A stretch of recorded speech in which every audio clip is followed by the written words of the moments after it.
Bienvenue à l'Alliance pour la refondation du Mali. Toujours le président de l'AREMA, Mohamed Ousmane Mohamedoun. Juste pour vous dire que l'Alliance pour la refondation du Mali se positionne pour des grands rendez-vous essentiellement. Il y en a d'autres, mais généralement nous mettons l'accent sur deux essentiels.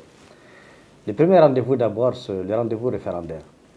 Comme vous le savez, une commission nationale d'élaboration de l'avant-projet et du projet des nouvelles constitutions a été mise en place. Elle est à pied d'œuvre pour la rédaction et certainement c'est un grand rendez-vous pour le peuple malien.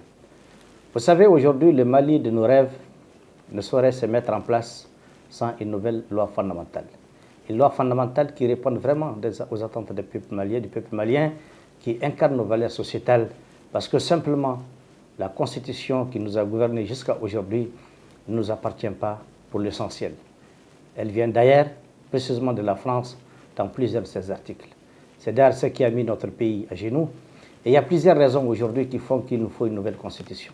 D'abord, nos autorités traditionnelles, nos chefs de village et de fractions qui sont censés être les dépositaires du pouvoir au niveau du terroir et local ont été vraiment ignorés. Ils ont été isolés, ce qui fait que le Mali aujourd'hui a perdu ce repère. Aujourd'hui, par la grâce de Dieu, avec Assimi Goïta, chef de l'État, ces légitimités ont été réhabilitées et nous pensons que les fondations du nouveau Mali sont en train d'être mises en place. Ce n'est qu'un des aspects qui font qu'aujourd'hui il nous faut une nouvelle constitution. Il faut aussi revoir notre gouvernance. Il faut voir notre décentralisation. Il faut également nous adapter à certains engagements qu'on a pris au niveau international. Il faut aussi travailler à ce que des instruments aujourd'hui de contrôle soient vraiment développés dans notre pays et qui répondent véritablement aux besoins des Maliens. Il y a beaucoup de raisons qui font qu'il nous faut une nouvelle constitution pour le Mali de nos rêves. La deuxième raison, c'est l'élection présidentielle. Le Mali de nos rêves ne se résume pas seulement à la transition. Après la transition, le Mali doit demeurer éternel et nous voulons un Mali éternellement souverain. Et ça se prépare maintenant. Donc un des grands défis également pour l'AREMA, c'est de faire en sorte que n'importe quel Malien ne soit plus président du Mali. Le Mali doit être dirigé désormais parmi les bons fils du pays et surtout les courageux.